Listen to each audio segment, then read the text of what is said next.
Right, folks.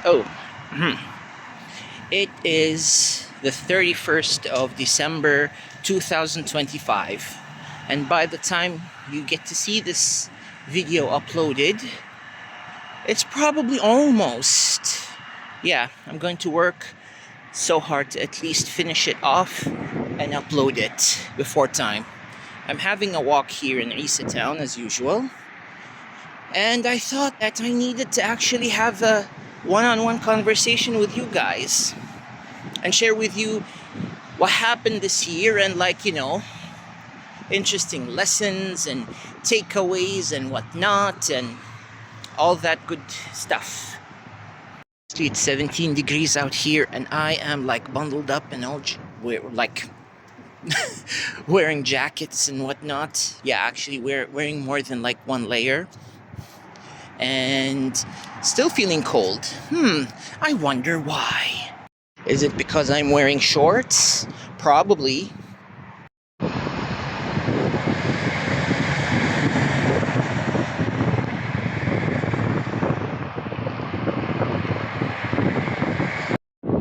Alright, I decided that I wanted to actually stop here and record my video. Probably it's wise to just let the adhan go finish off first. Guys, honestly, it was a bad idea to go and record a video there. So I decided to actually go down because, yeah, too much noise, too much everything, and it really wasn't a great idea anyway. But I think I found a relatively okay spot. Now all that I need to do is just stop for a bit and just talk to you guys. So like I said, 2025 was quite a year. It was a year where I discovered things, a lot of things revealed to me or revealed itself to me, and in the same time I really do feel that, honestly speaking, if I'd ever want to change, I'll have to drop the people that have accompanied me throughout this time. And by that, I really do mean that I probably wouldn't be really hanging out with the same old people that I hung out with. Now, that doesn't mean that I'm going to cut them off. It's just that I don't entirely see that we are going to be a bunch of people that we will be going into the New Year's together.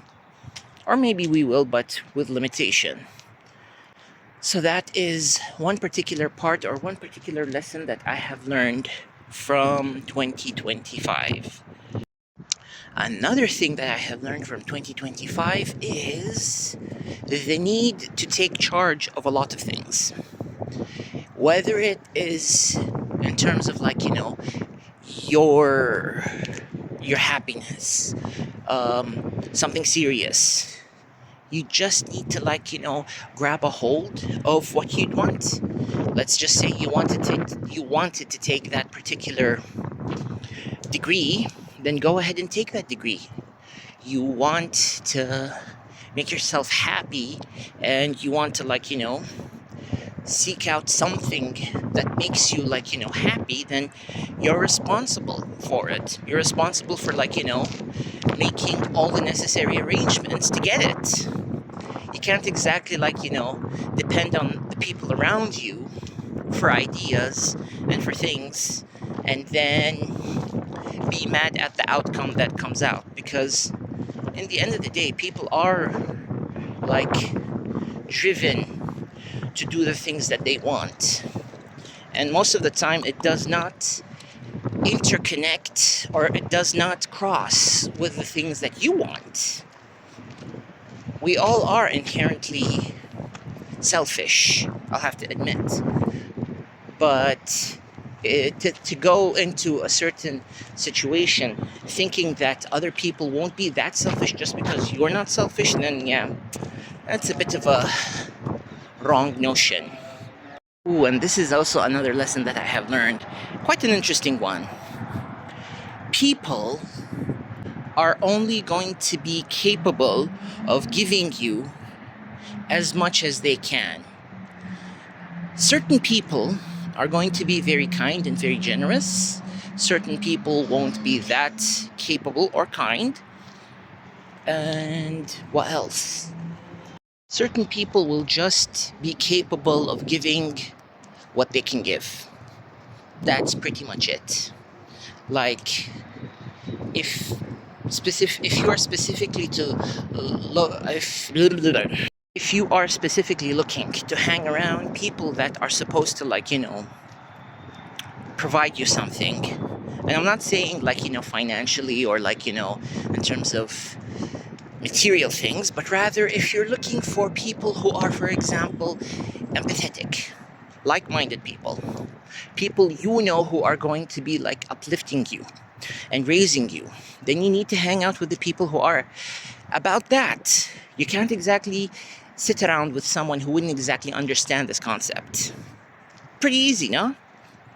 It exactly goes with that saying that an empty cup cannot exactly give. Is that even correct? If that isn't, is that even true?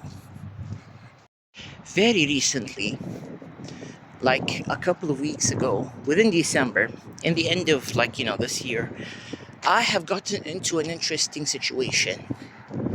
I have seen, like, a whole cycle repeating itself. A whole cycle that has, like, what's the word? Oh. Okay, so I have been through a situation where, oh, I've been through a project. Let's just say I've been through a project that I was in this project, and I was, like, in charge of it 8 years ago. And now, fast forward to 8 years later, and I have still come back to this project. And I was like, why is that so? And then I realized it's all because I'm in this particular situation. Now, any person who has a semblance of a thought will probably think to themselves, then take yourself out of the situation.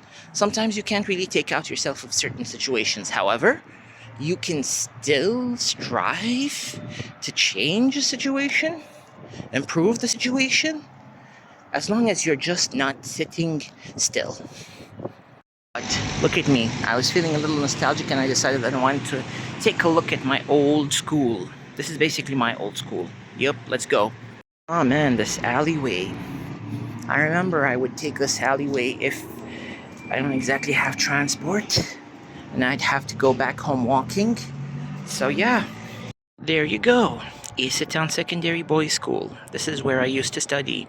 I studied for 3 years, all through high school, which was basically 10th, 11th, and the 12th grade. And since it's closed up, I can still remember a lot of things. I remember early mornings, waiting on those benches. Yeah. Interesting memories. And last but not least, for the longest period of time, I always told myself I don't want challenges in life. I just want to have an easy life. But then I realized it's with challenges that you need to actually, like, learn from them and grow from them. And so I decided that I needed to, like, change the way that I thought and think to myself that I wish to have the tenacity and the power and the knowledge and wisdom in order to overcome challenges. And that's pretty much it.